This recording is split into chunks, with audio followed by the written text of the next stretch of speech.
The United States Central Command has said that 3 U.S. aircrafts were mistakenly shot down by Kuwaiti air defense.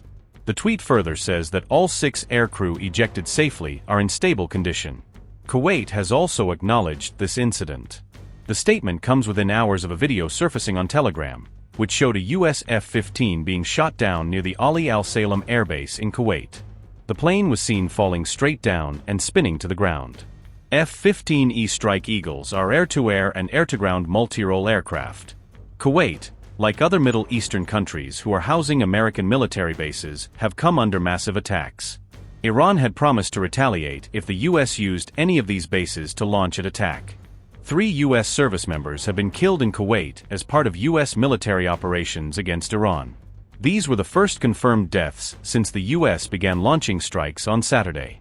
CENTCOM have said 5 additional personnel have been reported seriously wounded as part of Operation Epic Fury.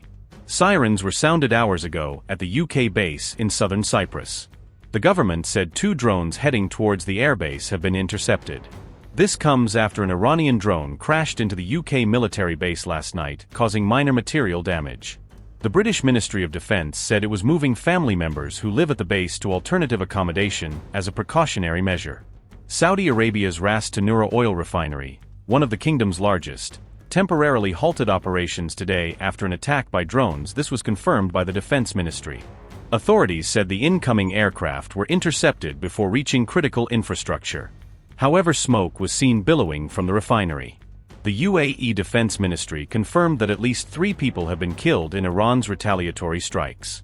This is after the government said that 165 ballistic missiles were detected, out of which 152 were destroyed, and 2 were intercepted. Today, authorities said that debris fell in the Al-Hamra village area following the successful interception of a drone. In Bahrain, 1 person was killed after debris from an intercepted missile sparked a fire on a foreign vessel in Bahrain's Salman industrial city. Meanwhile, Bahrain's Ministry of Interior said it activated air raid alerts and urged residents to head to the nearest safe place. It said the Sheikh Khalifa bin Salman bridge linking the capital Manama to nearby towns has been shut temporarily. The Qatari Foreign Ministry spokesperson has said that the country has intercepted Iranian attacks that targeted civilian infrastructure, including the international airport. Qatar's defense ministry has said that 2 drones struck energy facilities in an industrial city, but reported no casualties. Qatar Energy has halted production of LNG and associated products. These countries have jointly condemned Iranian attacks and said that they reserved the right to respond. But no country has confirmed yet that a retaliatory attack is being planned. Experts had long warned that a large-scale attack on Iran would prompt a regional war. Unlike the 12-day war that the US and Israel waged on Iran in June 2025, Khamenei's killing appears to have convinced Tehran that the clash is a battle for the Islamic Republic's very survival. President Masoud Pezeshkian has already said that seeking revenge for the killing of Khamenei and other senior officials is the country's duty and legitimate right. And the Secretary of Iran's Supreme National Security Council, Ali Larijani, has said no negotiations will take place with the United States. The U.S. President has already said that the airstrikes will continue until all objectives have been reached. President Trump has all the latitude in the world to talk about how long it may or may not take. 4 weeks, 2 weeks, 6 weeks. It could move up, it could move back. We're going to execute at his command the objectives we've set out to achieve. I think it's one of those fallacies for a long time that this department or presidents or others should tell the American people, this, and our enemies, by the way, here's exactly what we'll do. Here's exactly how long we'll go. Here's exactly how far we'll go. Here's what we're willing to do and not do. It's foolishness.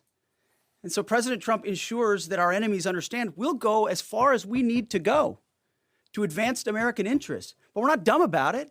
You don't have to roll 200,000 people in there and stay for 20 years.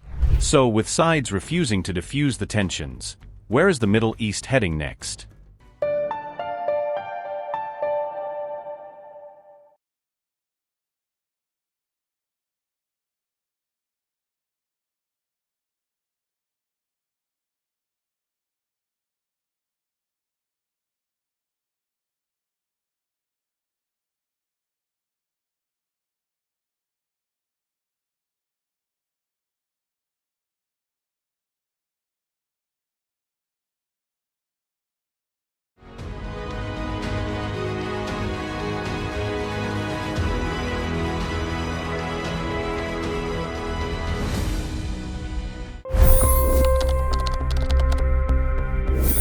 25 crore गरीब गरीबी को परास्त करके बाहर निकले। For the good of our nation, let's work together and let's truly make America great again. The fastest news breaks. Requested PM saying that look, you will have to speak to Putin and to Zelensky. The biggest newsmakers. The relationship with India is probably the most important bilateral relationship the US will have for the rest of this century. The capital delivered quite an election result today. Expert analysis. The million-dollar question today is how to stop this dance of death. Ground reports. I'm standing at the crossroad of the Kumbh Mela. Behind me are more than 100 entry ghats. Long-form interviews. Exclusionary politics is reflected in Manipur case as well. You don't bother because this is a small state. Deep dive into burning issues. It's often said DRC could be the richest country in the whole world. It's because of what sits underneath. Why exactly did the US topple the Sheikh Hasina government? HT videos. We don't just break news, we break it down.